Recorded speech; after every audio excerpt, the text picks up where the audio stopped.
किमें हो? ठीक बेटे, लास्ट ਆਪਾਂ ਨੇ ਪੜ੍ਹਿਆ ਸੀਗਾ એનર્ਜੀ ਵਾਲਾ ਕਨਸੈਪਟ। ਆਈ ਪੜ੍ਹਿਆ ਸੀਗਾ એનર્ਜੀ ਐਂਡ ਪਾਵਰ। ਤੇ ਹੁਣ ਬੱਚੇ ਨੈਕਸਟ ਹੈ ਜਿਹੜਾ ਜੇ ਉਹ ਕੀ ਪੜ੍ਹਨਾ ਅੱਜ ਆਪਾਂ ਨੇ, ਕੀ ਸਿੱਖਣਾ ਹੈ, ਕੀ ਸਮਝਣਾ ਹੈ। ਸੀਰੀਜ਼ ਕੰਬੀਨੇਸ਼ਨ ਆਫ ਰਜਿਸਟਰਸ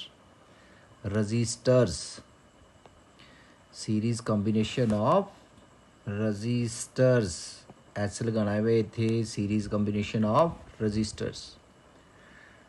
ਬੇਟਾ ਤੁਸੀਂ ਕੀ ਯਾਦ ਰੱਖਣਾ ਹੈ ਕਿ ਜਿਹੜਾ ਜੇ ਸੀਰੀਜ਼ ਕੰਬੀਨੇਸ਼ਨ ਹੁੰਦਾ ਹੈ,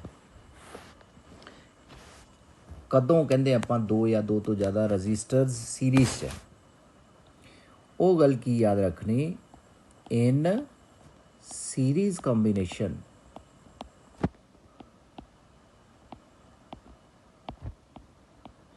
ਛੋਟੀ ਜੀ ਗੱਲ ਹੈ ਜਿਹੜੀ ਤੁਸੀਂ ਯਾਦ ਰੱਖਣੀ ਹੈ ਕਿ ਬੇਟਾ ਕਰੰਟ ਕੀ ਰਹਿੰਦਾ ਹੈ ਹਰ ਇੱਕ ਰਜਿਸਟਰ ਦੇ ਅਕ੍ਰੋਸ ਸੇਮ,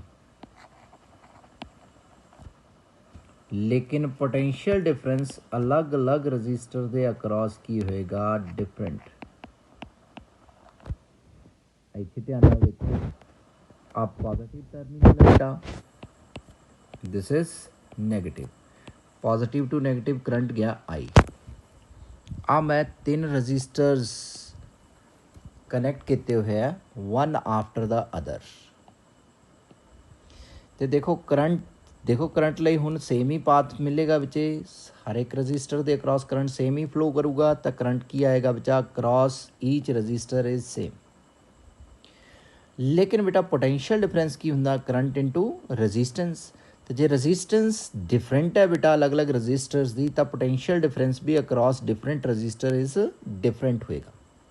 ਅਤੇ ਮੈਂ ਇਸ ਗੱਲ ਨੂੰ ਬੇਟਾ ਆ ਜਿਹੜੀ ਮੈਂ ਛੋਟੀ ਜਿਹੀ ਕਰਕੇ ਇੱਥੇ ਲਿਖੀ ਹੈ, ਇਹਨੂੰ ਥੋੜ੍ਹਾ ਜਿਹਾ ਲਾਈਨ ਬਣਾ ਕੇ ਲਿਖਿਆ ਹੋਇਆ, same current flows through each resistance but potential difference distribute in the ratio of resistance means V directly proportional to R। ਜੇ R डिफरेंट है तो obvious है V भी की होएगा डिफरेंट। अलग अलग रजिस्टर के अक्रॉस करंट सेम है लेकिन रजिस्टेंस डिफरेंट होने के कारण पोटेंशियल डिफरेंस की होंगे डिफरेंट। ये गल याद रखनी, सीरीज कॉम्बीनेशन की की पहचान है, करंट हर एक रजिस्टर की होना चाहिए सेम, लेकिन potential difference across the different register is different. तो हुण आपां ने इत्थे पोटेंशियल डिफरेंस अप्लाई किया सीगा V, तो V तीन पार्ट्स डिवाइड हो गया, V1 V2 एंड V3। तो इसका मतलब V इज इक्वल टू कितना होएगा, V1 plus V2 plus V3। तो मैं आही लाइन इत्थे लिखांगा, इत्थों ही स्टार्ट करांगा मैं इनू टॉपिक नू, V is equal to V1 plus V2 plus V3, equation number first. मैं हुण इत्थे सपोज करन लगा विचे लेट सीरीज है, तो मैं की सपोज कर लिया आर सीरीज। की चीज़ बेटा, टोटल रजिस्टेंस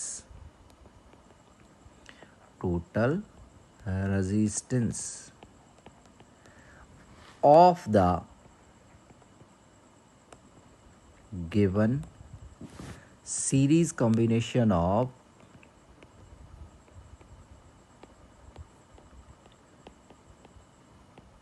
रजिस्टर्स। देखो की किता मैं इत्थे आ सपोज किया कि आ तिन्ने ही जिहड़े जे सीरीज च रजिस्टर्स लगे हुए है, इन्हां दी थां ते मैं इक्को ही रजिस्टर यूज़ कर रहा RS, मीनस इन्हां दा रिजल्ट सीरीज च किन्ना है RS।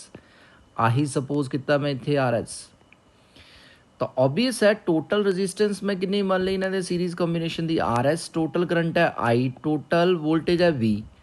तो सानू V I एंड R च रिलेशन पता है, since V is equal to की हुंदा सीगा total current into total resistance. तो V1 कितना आ जाएगा बच्चे, हुण देखो V1 इत्थे लिखिया भी होया मैं V1 कितना आएगा, V1 आएगा करंट इनटू रजिस्टेंस कितना है R1। V2 कितना आएगा, करंट सेम ही है बेटा इन्हां तिन्नां च, रजिस्टेंस R2। इत्थे भी गल मैं लिखी हुई है बेटा कि V directly proportion to R। इत्थे कांस्टेंट की है आई, तो की लिखांगा मैं आई R1, V2 हो गया साडे कोल कितना आई R2, V3 कितना होएगा आई R3। इनू मान लिया मैं इक्वेशन नंबर सैकेंड। मैं सैकेंड इक्वेशन दी वैल्यूज़ आ देखो आ जड़ियाँ वैल्यूज़ ने ये सारिया वैल्यूज़ मैं इत्थों उठाइया बेटे और फर्स्ट पुट कर दियाँ, तो की बनेगा बेटा using equation second, equation second equation first becomes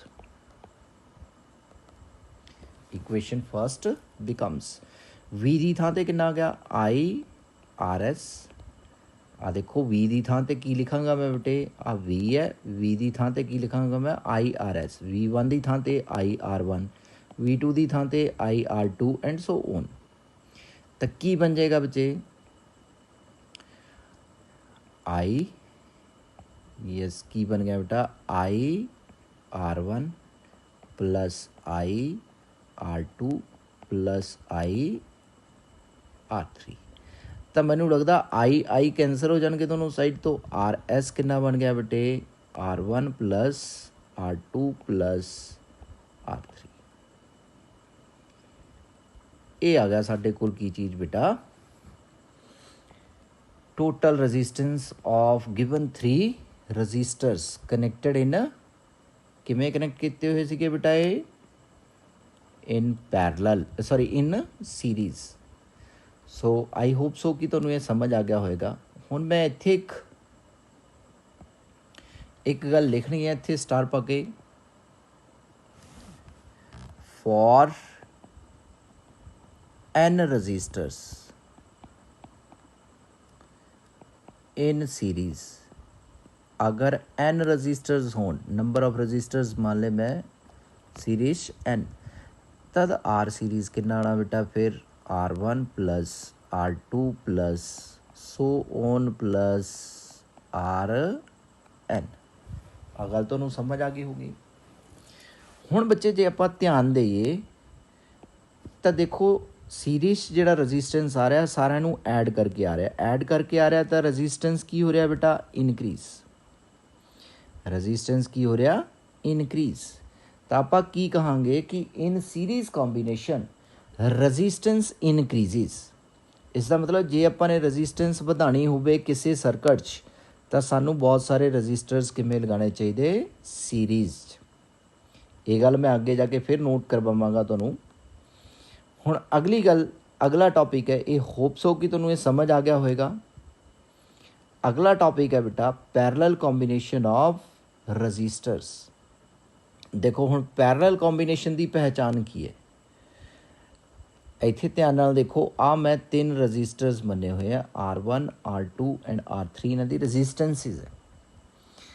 इन्हां नूं पैरेलल च लगाया हुआ मैं ते पैरेलल का मतलब की है कि देखो जो आप पोटेंशियल डिफरेंस अप्लाई किया V तो इहदा पॉजिटिव टर्मिनल इत्थे भी पॉजिटिव इन्ना ही आएगा पॉजिटिव V वैल्यू, इत्थे कितनी आएगी नैगेटिव V। मीनस आ एंड उन्ने ही पॉजिटिव ते जिन्ना पॉजिटिव पोटेंशियल अपने अप्लाई किया, आ एंड उन्ने ही नैगेटिव ते है जिन्ना अपने नैगेटिव टर्मिनल की वैल्यू होगी मीनस नैगेटिव पोटेंशियल डिफरेंस अप्लाई किया पोटेंशियल हो गया बच्चों। तो इत्थों करंट गया I तो हुण इत्थे करंट नूं 3 पार्ट्स मिल गए I1 I2 I3। ये मान लो I1 करंट फ्लो किया ये I2 तो करंट डिवाइड होया ये।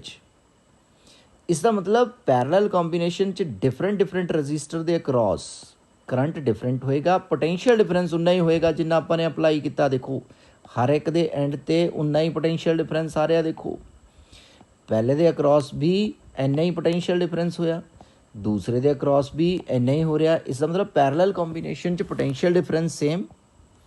मीनस आपां ने की पहचान रखनी है इन पैरेलल कॉम्बीनेशन। कोई भी इलैक्ट्रिकल कंपोनेंट हो, ज़रूरी नहीं है सिर्फ रजिस्टर है। पोटेंशियल की रहेगा बेटा across each resistor same, current across different register is different. ਇਹ ਛੋਟੀ ਜਿਹੀ ਗੱਲ ਹੈ ਜਿਹੜੀ ਯਾਦ ਰੱਖਣੀ ਹੁੰਦੀ।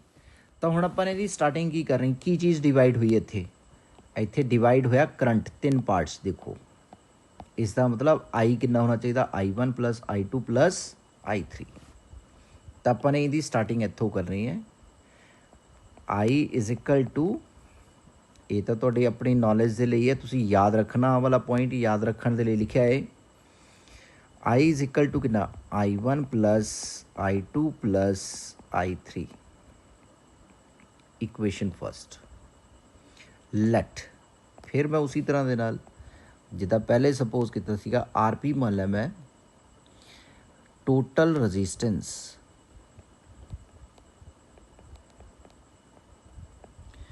of given parallel combination।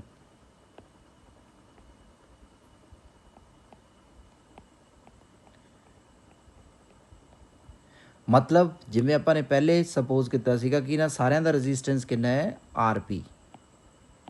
ਤਾਂ ਇਹਨਾਂ ਦੀ ਥਾਂ 'ਤੇ ਮੈਂ ਇੱਕੋ ਹੀ ਰਜਿਸਟਰ ਯੂਜ਼ ਕਰ ਸਕਦਾ ਜਿਹਦੀ ਵੈਲਿਊ ਕਿੰਨੀ ਹੋਵੇ, RP। ਤਾਂ total resistance RP, total current I, total voltage V। ਤਾਂ ਮੈਂ ਕੀ ਲਿਖਾਂਗਾ, ਸਾਨੂੰ ਪਤਾ ਹੈ V = total current upon total resistance. ਤਾਂ ਮੈਂ ਇੱਥੋਂ ਕੀ ਨਿਕਾਲ ਲਿਆ ਬੇਟਾ, ਟੋਟਲ ਕਰੰਟ I ਕਿੰਨਾ ਆਏਗਾ, ਉਹ V × RP ਆਹੀ ਬਣੇਗਾ। ਤਾਂ I1 ਕਿੰਨਾ ਆਉਣਾ ਬੇਟਾ, V × R1।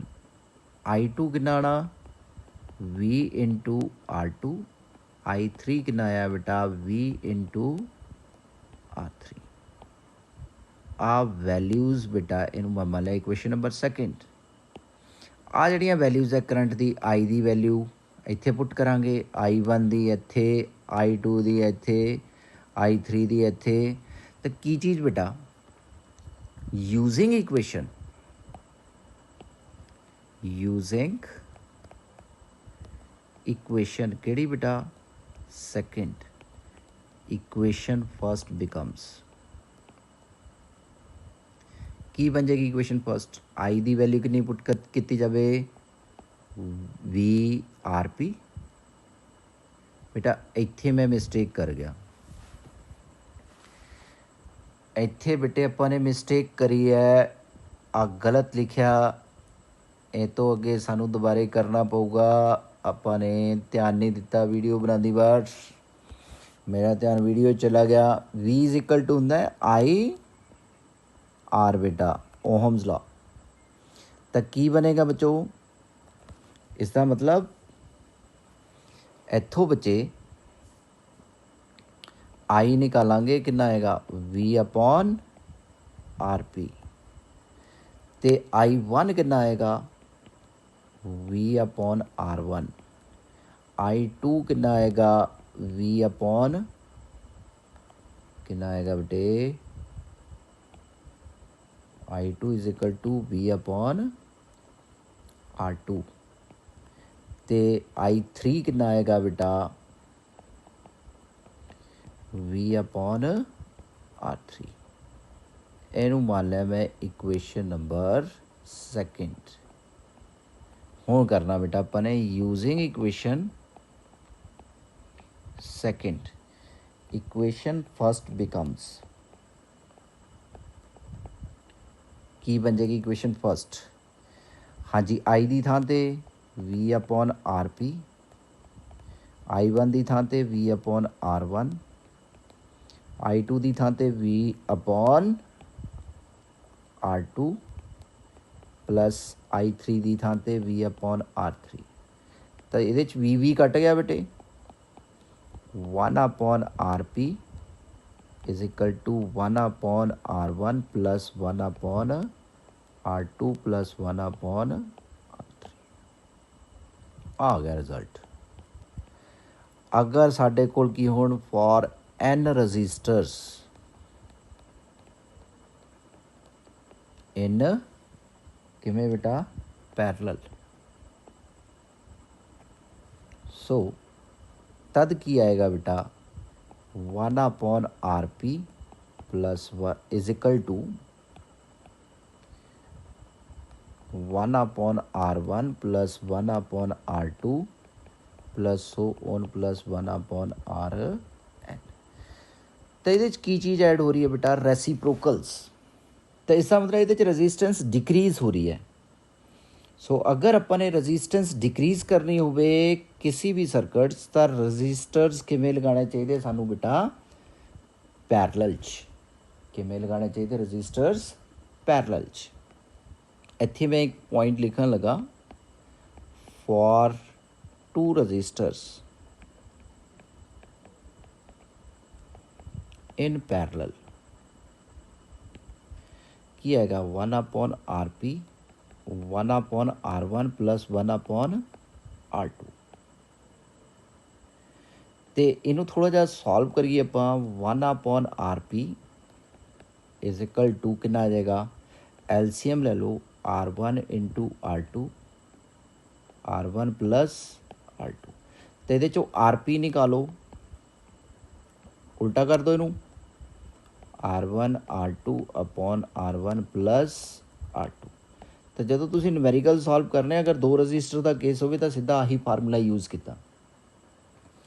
सो ये थोड़ा की है बेटा, resistors in series and parallel. चलो एक अद्धा क्वेश्चन करके देखते हैं। पहले तो गल आ बच्चे कि जी अपन इतों गल समझी है बेटा, पैरलल के केस रजिस्टेंस घटी है बच्चे, और जोड़ा सब तो छोटा रजिस्टर होएगा उस तो भी की आऊगी बेटा, लैस वैल्यू बेटा, पैरलल कॉम्बीनेशन। चलो क्वेश्चन लिखदा मैं बेटा, वो क्वेश्चन की है बेटा, मान लो साढ़े कोल 2 रजिस्टर्स है, R1 दिता होया सपोज कर लो 1 ओहम, R2 दिता होया तो सपोज कर लो 2 ohm. They are connected in series. तो आर इक्विवेलेंट कितना आएगा, कहना आर इक्विवेलेंट की बनेगा बेटा, टोटल नूं कहते इक्विवेलेंट R1 प्लस R2 कितना बनना, 1 plus 2 is equal to 3 ohm. कितना आना बेटा, 3 ओहम। हुण अगला क्वेश्चन सपोज कर लो तुहाडे कोल है, दूसरा क्वेश्चन मैं पैरलल दे बेस बेटा, क्वेश्चन नहीं है जस्ट तुहानूं इंप्लीमेंटेशन सिखाई है। मान लो तुहानूं R1 दिता होया 1 ओहम, R2 दिता होया 2 ओहम, R3 भी दिता होया इहदे च मान लो कितना बेटा, कितना मान लीए, चलो 3 ओहम ही मान लेंदे हैं। ये मान लो किमें कनेक्ट किए हुए है, इन पैरलल।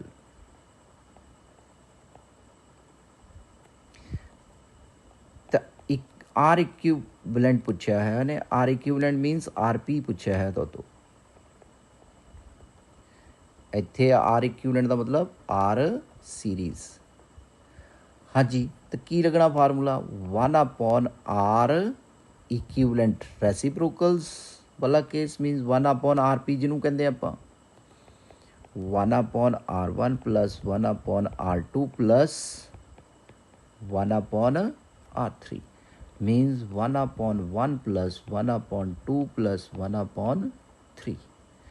तो बेटा इत्थे एलसीएम कितना आएगा, 6 की बन जाएगा बेटा, 6 प्लस 3 प्लस 2 कितना आ गया, 11/6। ये आई 1/R इक्विवेलेंट की वैल्यू। तो जे आर इक्विवेलेंट लेना तो इनू उल्टा कर दी आप, कितना आ जाएगा, 6/11 ohm. So that is your answer. ऐदे ही बच्चे आगे आप एक होर क्वेश्चन करके देखते हैं। Question number 3।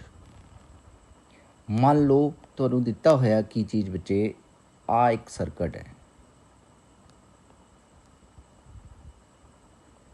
ਇਹਦੇ 'ਚ आ रजिस्टर्स दिते हुए ने कुछ,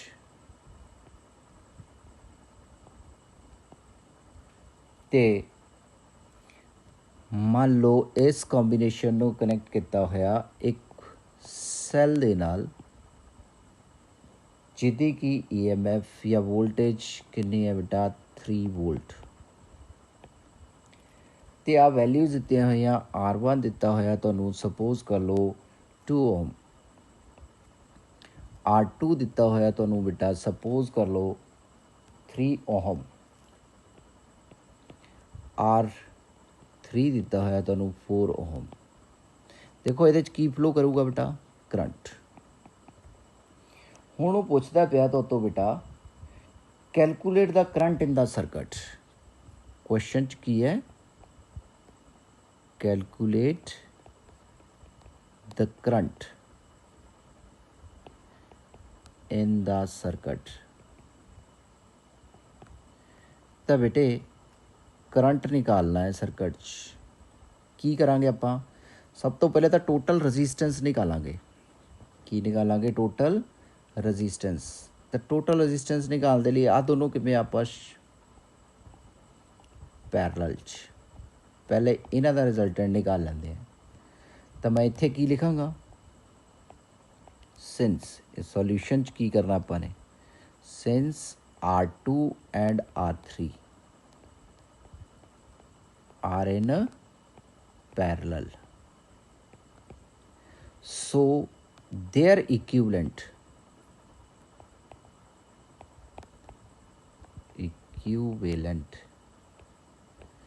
resistance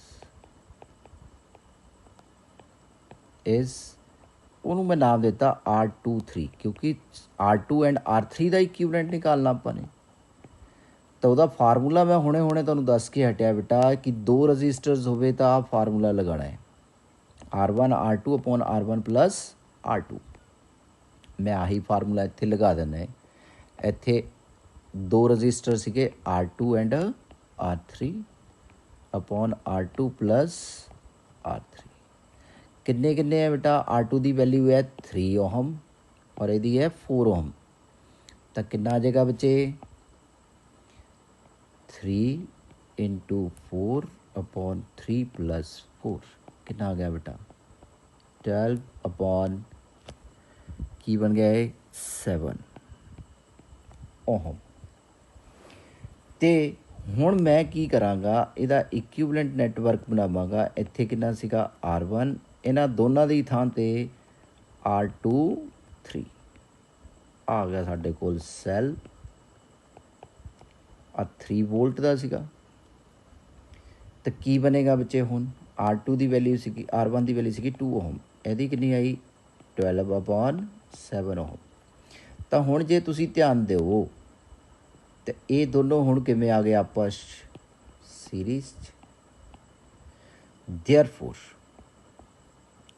R ਇਕੁਇਵਲੈਂਟ ਕਿੰਨਾ ਬਣੇਗਾ, R1 ਸੀਰੀਜ਼ 'ਚ ਨਾ ਇਹ ਦੋਨੋਂ, R2 3 ਕਿੰਨਾ ਆ ਜਾਏਗਾ 2 + 12 ਅਪੋਨ 7। ਤੇ ਇਹਨੂੰ ਸੋਲਵ ਕਰਕੇ ਬਣੇਗਾ 7 × 14 + 12 26 ਅਪੋਨ 7 ओम। ਤੇ ਵੋਲਟੇਜ ਸਾਨੂੰ ਦਿੱਤੀ ਹੋਈ ਹੈ 3 ਵੋਲਟ। ਕਰੰਟ ਪੁੱਛਿਆ ਹੋਇਆ ਤੇ current the formula, current I = V upon total resistance R equivalent 26 upon 7 × R equivalent sorry ਉਲਟਾ ਲਿਖਿਆ ਮੈਂ ਬੱਚੇ ਇੱਥੇ, V ਸੀਗਾ ਸਾਡੇ ਕੋਲ 3 ਅਪੋਨ R ਇਕੁਇਵਲੈਂਟ ਆਇਆ 26